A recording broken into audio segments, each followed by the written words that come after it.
तो व्यूअर्स हमारा केक अच्छे से सेट हो चुका है। अब इसे कट करके देखेंगे। तो व्यूअर्स इसे कट करेंगे हम।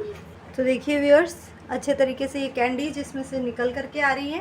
तो व्यूअर्स केक जो है सबको पसंद होता है, और अभी इन दिनों जिस तरह के जो कोविड के कारण हालात चल रहे हैं तो सब लोग जो है वो कोशिश करते हैं कि हम घर पे ही बना लें। तो इसीलिए एक simple vanilla flavour sponge cake आज मैं आपके लिए लेकर के आई हूँ। तो फटाफट बात कर लेते हैं इंग्रेडिएंट्स के बारे में। तो यहाँ पर मैं ले रही हूँ 2 कप जो है मैदा लिया है मैंने, मेज़रिंग कप से नाप करके ही लिया है 2 कप मैदा, और उसी के साथ मैंने 1 कप जो है वो पिसी हुई चीनी ली है।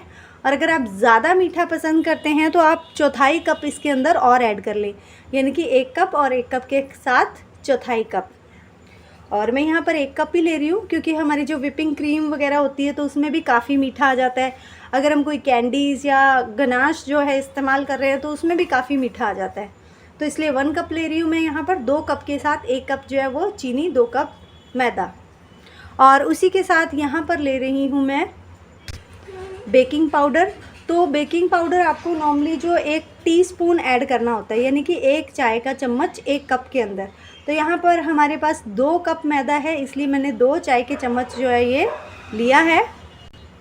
तो 2 चाय के चम्मच जाएगा इसमें बेकिंग पाउडर, और उसी के साथ मैं आपको बता रही हूँ अनुपात या रेशियो बेकिंग सोडा का। तो बेकिंग सोडा जो है वो 1 कप में चौथाई चाय का चम्मच जाता है।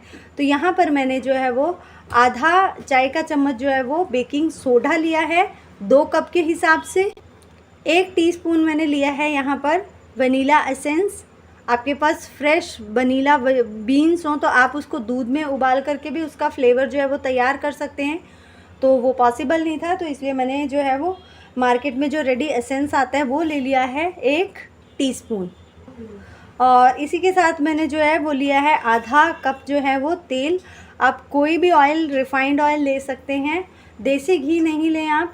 और उसके अलावा सरसों का तेल या ऐसा तेल जिसकी अपनी कोई फ्लेवर हो या अपनी कोई खुशबू हो, वो आपको नहीं लेना है। तो मैंने यहाँ पर राइस ब्रान ऑयल लिया है जो जनरली बेकिंग के लिए मैं इस्तेमाल करती हूँ। और उसी के साथ चौथाई कप जो है वो मैंने लिया है गुनगुना दूध। तो दूध आपको गुनगुना ही लेना है, ठंडा नहीं लेना है। और ज़रूरत पड़ी हमारा जो बैटर बनेगा तो उसमें हम जो है वो ऐड करेंगे पानी, लेकिन अगर ज़रूरत पड़ी तो। चलिए शुरू करते हैं आज की प्रोसेस। तो व्यूअर सबसे पहले एक मिक्सिंग बोल में हम ऐड करेंगे ऑयल, उसी के साथ हमारा चौथाई कप दूध और 1 कप पिसी चीनी। अब इसे आप जो है वो चीनी के घुलने तक अच्छे से जो है वो मिक्स कर लें। इसमें 1 या 2 मिनट का समय लगेगा। तो व्यूअर्स ये अच्छे से मिक्स हो चुका है। अब अपने बोल के ऊपर एक शाइव या एक छलनी रखें इस तरह से, और उसमें ऐड करेंगे हम हमारा 2 कप मैदा, बेकिंग सोडा और बेकिंग पाउडर। अब इस मिक्सचर को जो है वो धीरे धीरे आप इस तरह से इसके अंदर जो है वो छान दें, स्प्रिंकल कर दें। आप चाहे तो थोड़ा थोड़ा जो है वो अलग से छान करके थोड़ा थोड़ा करके भी ऐड कर सकते हैं, लेकिन मैं एक साथ ऐड करूँगी। ये जो थोड़ी सोडा की जो गुठलियाँ बच जाती है, इस तरह से उंगली से इनको जो है वो मिक्स करके इसमें ऐड कर दें। चलिए, तो इसे जो है वो हमें अब मिक्स कर लेना है बहुत अच्छे तरीके से। तो देखिए व्यूअर्स इस तरह से ये पूरा जो है वो हमारा मिक्सचर तैयार हो गया है। और अभी आपको लग रहा होगा कि ये थोड़ा सा ड्राई है, तो हम जो है इसमें ऐड करेंगे चौथाई कप दूध। आप चाहे पानी भी ऐड कर सकते हैं, मैं इसमें दूध ऐड करूँगी चौथाई कप। और दूध आपको गुनगुना ही लेना है व्यूअर्स। तो व्यूअर्स चौथाई कप जो है वो दूध ऐड करने के बाद बैटर जो है वो इस तरह का हो जाएगा। आपको इसे 2 मिनट के लिए फेंटना पड़ेगा और इसकी कंसिस्टेंसी अपने आप बहने वाली जो है वो हो जाएगी। तो इसे फेंटते रहें, फेंटते फेंटते ये सेट हो जाएगा। और अगर आपको फिर भी लगे कि बहने जैसी इसकी कंसिस्टेंसी जो है वो नहीं बनी है, तो आप इसके अंदर जो है वो चौथाई कप पानी एक बार में ऐड नहीं करें, पहले चौथाई का भी आधा जो है वो ऐड करें और उसके बाद उसमें बाकी बचा पानी ऐड करें आपको अगर ज़रूरत लगे। तो मैं इसे इसी तरह से फेंटूंगी 2 मिनट तक। तो व्यूअर्स मैंने इसमें चौथाई जो है कप पानी और ऐड किया है क्योंकि मुझे ये बैटर काफ़ी गाढ़ा लग रहा था। और आपको जो है ना, ये जैसे रिबन के जैसे गिरता है ना बैटर, इस तरह की कंसिस्टेंसी बनानी है। इससे पतला नहीं होना चाहिए। अगर इससे पतला हो गया तो क्या होगा, तो जो केक है एक बार तो अच्छा फूल जाएगा, लेकिन जैसे ही उसको आप रूम टेम्परेचर पे ठंडा होने के लिए छोड़ेंगे या फ्रिज में रखेंगे, तो वो स्पंज जो है वो वापस जो है वो बैठ जाएगा। तो मतलब जितना फूला हुआ केक है उतना फूला हुआ आपका केक जो है वो नहीं रहेगा। अब हम इसमें ऐड कर देंगे हमारा फ्लेवर वनीला एसेंस, और फटाफट इसे मिक्स करके एक टिन में ट्रांसफ़र करेंगे। तो व्यूअर्स, यहाँ मैंने जो टिन है उसमें जो है इस तरह से बटर पेपर लगा लिया है। इसको भी थोड़ा ऑयल से ग्रीस कर लिया है। अगर आपके पास बटर पेपर नहीं हो तो पूरे टिन को जो है वो ऑयल से ग्रीस करने के बाद आप जो है इसके अंदर थोड़ा सा मैदा बुरक लें और इसे जो है वो अच्छे से जो है वो मैदे को एक्स्ट्रा को इस तरह से झाड़ दें। तो व्यूअर्स, अब जो हमारा बैटर है इसे हम ऐड कर देंगे हमारे बोल के अंदर, जो बेकिंग टिन है उसके अंदर अच्छे तरीके से।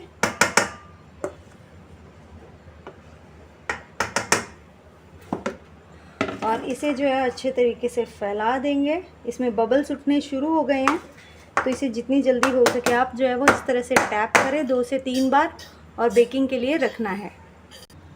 तो व्यूअर्स, मैंने पहले से ही जो है वो कढ़ाई मैंने रख दी है। आपके पास कोई भी इस तरह का बर्तन या कढ़ाई हो उसका इस्तेमाल आप कर सकते हैं बेकिंग के लिए। ज़रूरी नहीं है आपके पास माइक्रोवेव या अवन हो, आप बिना अवन के जो है वो केक बना सकते हैं। और ज़रूरी नहीं है बेकिंग टिन हो, घर में जो बर्फ़ जमाने के एल्युमिनियम के बर्तन होते हैं वो डब्बे भी आप इस्तेमाल कर सकते हैं। तो बड़े आराम से जो है वो इसके अंदर आप इसको जो है वो सेट कर दें। और अब इसको जो है वो सबसे पहले हाई फ्लेम पर 10 मिनट तक हाई फ्लेम पर इसको जो है वो पकने के लिए रखेंगे। तो हाई फ्लेम पर इसलिए व्यूअर्स कि 10 मिनट के अंदर जो है वो जो कार्बन डाइऑक्साइड इसमें बनी है तो वो हमारे केक को फुला देगा। और उसके बाद कम से कम 20 से 30 मिनट, मतलब केक के तैयार होने तक, पकने तक हम इसे लो फ्लेम पर पकाएंगे, ताकि जो जाली बन जाती है, स्पॉन्ज बन जाता है, वो अपनी शेप ले ले, अच्छे तरीके से पक जाए। तो देखेंगे व्यूअर्स इसको 10 मिनट बाद। तो चलिए व्यूअर्स, अभी 20 मिनट हो चुके हैं, तो केक को चेक कर लेते हैं। तो देखिए अब ये साइड्स में जो है वो थोड़ा सा जो है यहाँ से जो है वो केक कुक होना स्टार्ट हो गया है। और जब भी आपको केक को चेक करना है तो सेंटर में आपको इस तरह से नाइफ़ जो है वो ले जाना है और बाहर निकालना है। तो देखिए हमारा केक अभी सेंटर से काफ़ी कच्चा है, तो इसे जो है वो सिम आंच पर जो है वो बहुत ही मतलब लो फ्लेम पर जो है एकदम हम इसे 10 से 20 मिनट, तो कम से कम 20 मिनट पकने के लिए छोड़ेंगे। तो चलिए व्यूअर्स, 20 मिनट हो चुके हैं, तो चेक कर लेते हैं। तो ऊपर अच्छा कैरामलाइज्ड कलर आ गया है हमारे केक का। तो एक क्लीन जो है चक्कू जो है वो आप ले लें, आप टूथपिक भी ले सकते हैं, और उसको इस तरह से जो है वो केक के अंदर हम जो है वो पर्स करेंगे। और देखिए केक दोनों तरफ से जो अगर नाइफ़ को देखें तो बिल्कुल साफ़ है और केक हमारा बिल्कुल रेडी हो चुका है। अब जो है फ्लेम को आप ऑफ़ कर दें तो ऊपर से भी ये अच्छा कैरामलाइज्ड कलर आ जाए। इसके लिए ढक करके इसी की गर्मी में हम जो है वो कढ़ाई में छोड़ देंगे, और 10 मिनट 15 मिनट बाद जो है कढ़ाई से निकालेंगे। हम इसको रूम टेम्परेचर पर रखेंगे ठंडा होने के लिए। तो व्यूअर्स, ये जो है ठंडा हो चुका है स्पंज, लेकिन अभी हम इसे फ्रिज में जो है अच्छे तरीके से बिल्कुल ठंडा होने के लिए रखेंगे और उसके बाद आइसिंग करेंगे। बिकॉज़ जब तक ये अच्छे से चिल्ड नहीं होगा स्पंज, तब तक जो है वो इसमें क्रीम जो है वो टिकेगी नहीं। तो चलिए व्यूअर्स, यहाँ मैंने 500 ml जो है वो व्हिप्ड क्रीम ले ली है। तो मैं यहाँ पर जो है रेड, येलो और ग्रीन 3 कलर यूज़ करने वाली हूँ। तो सबसे पहले इस क्रीम को जो है हम जो है विस्क करेंगे। आप हैंड विस्कर की हेल्प से जो है वो हाथ से आप चला के इसको जो है वो आप विस्क कर सकते हैं इसकी हेल्प से। इसमें थोड़ा आपको समय ज़्यादा लगेगा, ज़्यादा घुमाना पड़ेगा। और अगर के आपके पास जो है ब्लेंडर है तो आप ब्लेंडर का इस्तेमाल भी कर सकते हैं। तो इसे सॉफ्ट पीक आने तक जो है हमें ब्लेंड करना है। तो आप इसे लगातार चलाते हुए इस तरीके से जो है वो बीट करेंगे जब तक कि सॉफ्ट पीक जो है इसमें आने ना लगे। तो अभी देखिए बिल्कुल ये ढल रहा है। तो देखिए व्यूअर्स, लगातार 15 मिनट फेंटने तक जो है इसमें एक सॉफ्ट पीक जो है वो आने लग गए हैं। अब इस क्रीम को हमें जो है रेफ्रिजरेटर में रखना होगा 15 से 20 मिनट के लिए रेस्ट करने के लिए, लेकिन उससे पहले हम जो है कलर तैयार कर लेंगे। तो देखिए व्यूअर्स, मैंने अलग जो है क्रीम निकाल ली है जिसको मुझे कलर करना है। तो मैंने यहाँ पर रेड येलो, रेड से मैंने पिंक और एक येलो कलर यूज़ करके लाइट येलो कलर जो है वो बनाया है मैंने। और यहाँ पर जो है मैं ग्रीन कलर ले रही हूँ और कुछ ड्रॉप्स जो है इसके अंदर ऐड करूँगी और हम लाइट ग्रीन कलर जो है इसका बनाएंगे। ये पूरी तरह से ऑप्शनल है व्यूअर्स, आप बिना कलर के भी क्रीम को रख सकते हैं। और इसे जो है कट एंड फोल्ड मेथड से जो है वो हम मिक्स कर लेंगे। तो इस तरह से आपकी ये जो कलर्ड क्रीम है वो तैयार हो जाएगी। इस तरह से ये लाइट ग्रीन कलर मैंने रेडी कर लिया है। इसी तरह से मैंने एक पिंक कलर जो है red colour food colour add करके जो है वो कर लिया है तैयार। और इसी तरह से येलो कलर जो है वो मैंने रेडी कर लिया है। तो इस तरीके से आप घर पे आसानी से इन क्रीम को जो है वो तैयार कर सकते हैं। उसके अलावा गार्निश के लिए मैं क्या क्या यूज़ कर रही हूँ, या डेकोरेशन के लिए क्या क्या यूज़ कर रही हूँ वो भी आपको बता देती हूँ। और इसी के साथ व्यूअर्स, मैंने कैडबरी चॉकलेट को जो है वो लिया है और इस तरह से सेलोफिन शीट के अंदर जो है मैंने इसको यहाँ अच्छे तरीके से प्रेस कर दिया है।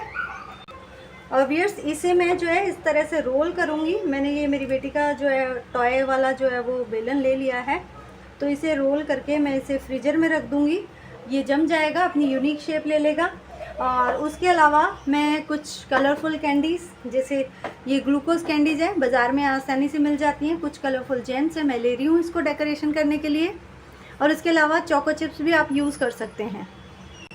तो व्यूअर्स, हमारा स्पॉन्ज जो है बिल्कुल ठंडा हो चुका है, तो हम इसे उस ऊपर से इस तरह से जो है वो इसकी ऊपरी परत जो है वो निकाल लेंगे बड़े आराम से।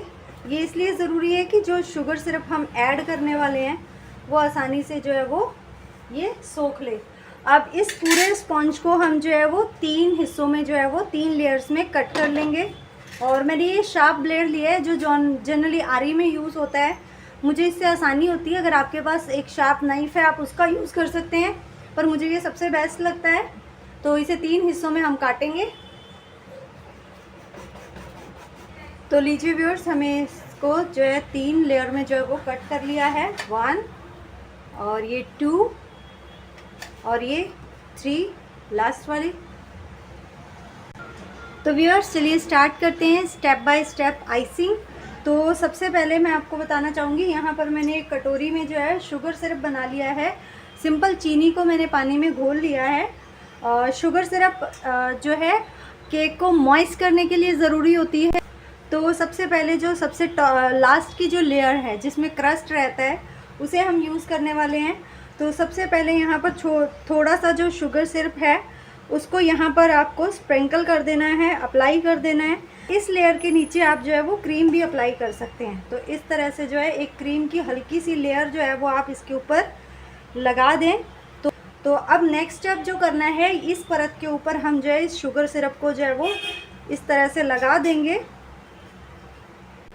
व्यूअर्स, आपसे सारे बेसिक्स मैं इस केक के शेयर करने वाली हूँ कि एक बेसिक केक कैसे बनता है। और इसी तरह से जो है वो आप अलग अलग फ्लेवर के केक भी जो है वो बना सकते हैं। आगे आने वाली वीडियोस में मैं आपके साथ शेयर करूँगी। तो अच्छा सा मॉइस्चर इस परत के ऊपर आप दे करके अब इसके ऊपर क्रीम की एक अच्छी लेयर लगा देंगे। जितनी मोटी तकरीबन हमारे केक की लेयर है उतनी क्रीम की लेयर होनी चाहिए। तो व्यूअर्स, इस तरह से मैंने इसको जो है इस पर फैला दिया है। आप अच्छे से इसे जो है फैला दें। तो चलिए व्यूअर्स, अब हम जो है वो नेक्स्ट लेयर हम इसके ऊपर अप्लाई कर लेते हैं। सेम प्रोसेस रहेगा, इसके ऊपर भी हम शुगर सिरप को जो है वो अच्छे तरीके से अप्लाई करेंगे। और शुगर सिरप को अप्लाई करने के बाद हम इसमें जो है वो क्रीम लगाएंगे। तो चलिए व्यूअर्स, अब जो है हमारी थर्ड लेयर है, इसको सेट कर लेते हैं। सेम प्रोसीजर अपनाएंगे, मॉइस्ट करेंगे और क्रीम को जो है वो अप्लाई करेंगे। मैंने ये इसको अच्छे तरीके से ऊपर से सेट कर लिया है। और अब मैंने दोनों ग्रीन और येलो मिक्स करके इसमें जो है वो डाल ली है क्रीम्स। और मैं इसको यहाँ पर जो है इस तरीके से अप्लाई करूँगी।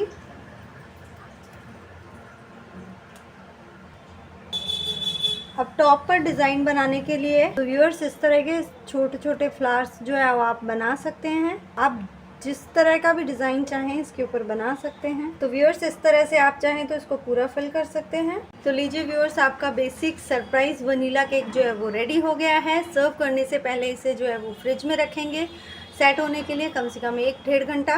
तो व्यूअर्स हमारा केक अच्छे से सेट हो चुका है। अब इसे कट करके देखेंगे। तो व्यूअर्स इसे कट करेंगे हम।